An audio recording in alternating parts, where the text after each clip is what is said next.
Hello and welcome back to English class. In today's video we're going to be looking at phrasal verbs which are related to eating.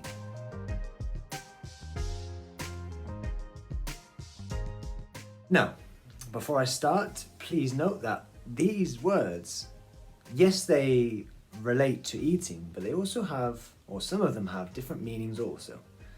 Let's get started with the first one, which is to pick at your food. Now, to pick at your food, normally you do this when you're not really hungry. So you take your fork and you maybe pick a little bit of chicken. Number two would be to whip up something or to whip something up. It's transitive, the verb. Now, to whip something up means to make something very quickly. If I arrive home from work or maybe in your case from school or college or university, and you whip something up quickly, that means you cook it within, 10 minutes. It's a very quick dish. Can you think of anything you could whip up in 5 minutes? I could probably whip up an omelette actually within, 5 minutes. There is a famous chef in England called Jamie Oliver who showed the world, or showed at least the United Kingdom, that meals could be cooked within 15 minutes, or 15-minute meals is what they were called. So he would whip up these meals which were very time efficient.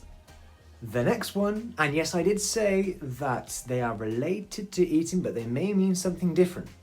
Now this one is to eat away at somebody. Now, this means when something is destroying or eroding something. You can also relate it to a person if he or she failed the exam.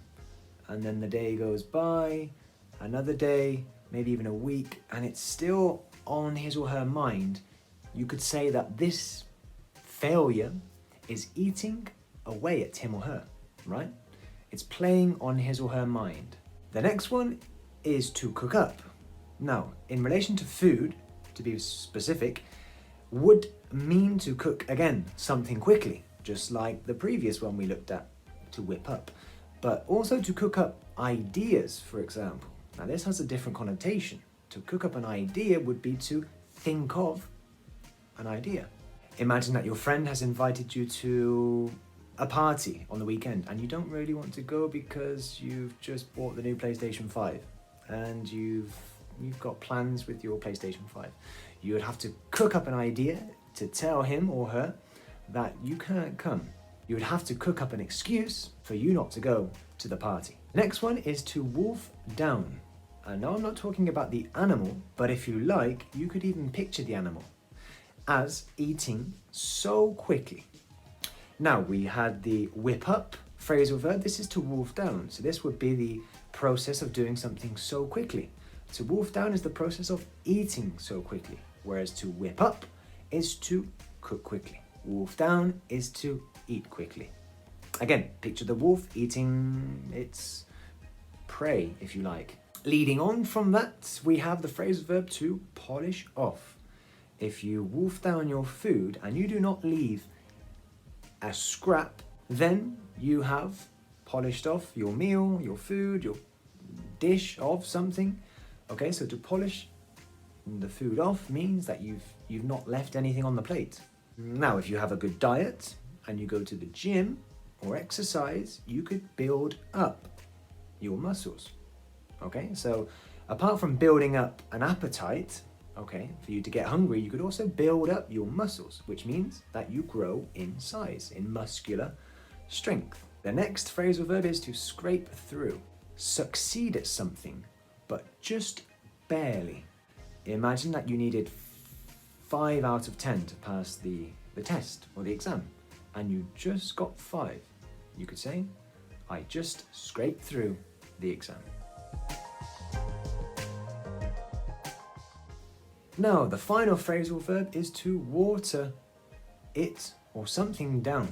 Now, to water something down means to make it less strong, to weaken.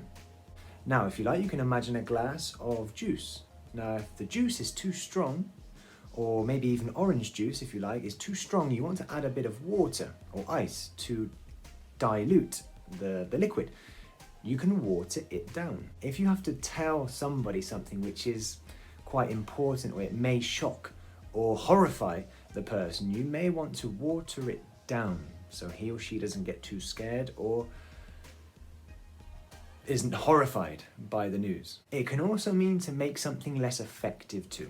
Maybe the government or a law is passed which has been watered down because the previous law wasn't working well, or it was too strict, possibly. Okay, now before I forget, the last phrasal verb is to butter somebody up. Now, if you butter somebody up, that means that they try to please you because they want something in return. Imagine that you butter your parents up because you want the latest video game or video console. You may start to be very, very kind or friendly to your parents as to try and please them. So, that has been some phrasal verbs related to eating. I hope you liked the video, and I'll see you in the next one. Goodbye for now.